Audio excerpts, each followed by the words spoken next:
Hello guys, this is Vivo S9।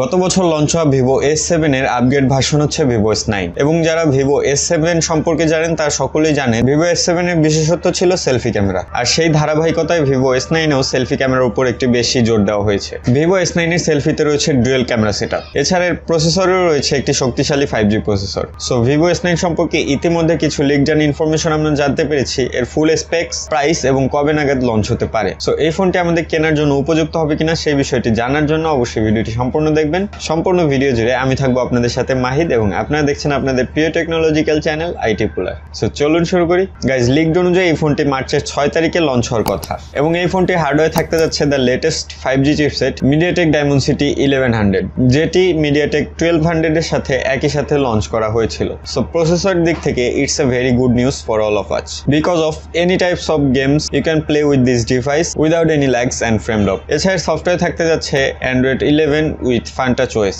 Guys, ধারণা করা যাচ্ছে এই ফোনটি বোথ অফ সাইডে থাকতে যাচ্ছে গ্লাস ম্যাটেরিয়াল এবং হতে পারে অ্যালুমিনিয়ামের ফ্রেম।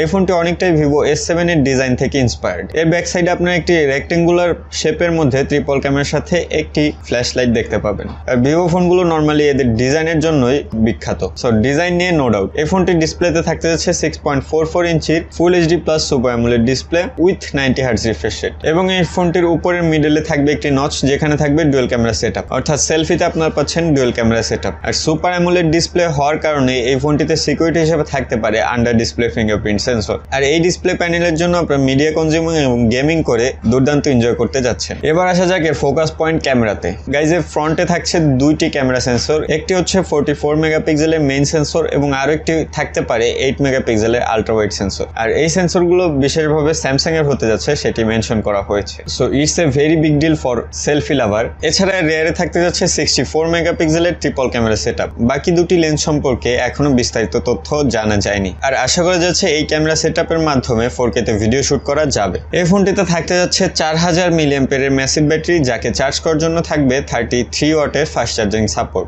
এত কিছুর পরে এখানে এসে সমস্যাটা হলো, এত সব ভালো জিনিসের কম্বিনেশনকে মাত্র 4000 mAh এর ব্যাটারি দিয়ে ব্যাকআপ দেওয়া সত্যি একটু কষ্টকর ব্যাপার।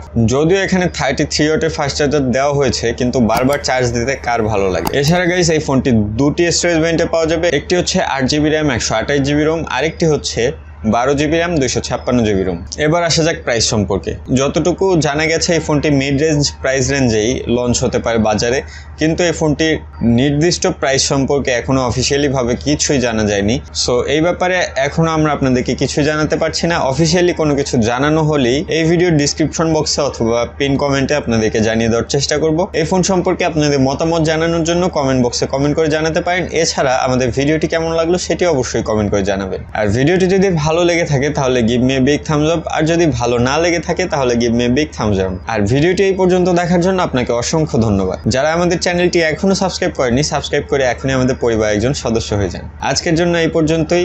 দেখা হবে আবার পরবর্তীতে কোনো টেক রিলেটেড ভিডিওতে। সে পর্যন্ত ভালো থাকবেন, সুস্থ থাকবেন, নিজের খেয়াল রাখবেন। আল্লাহ হাফেজ।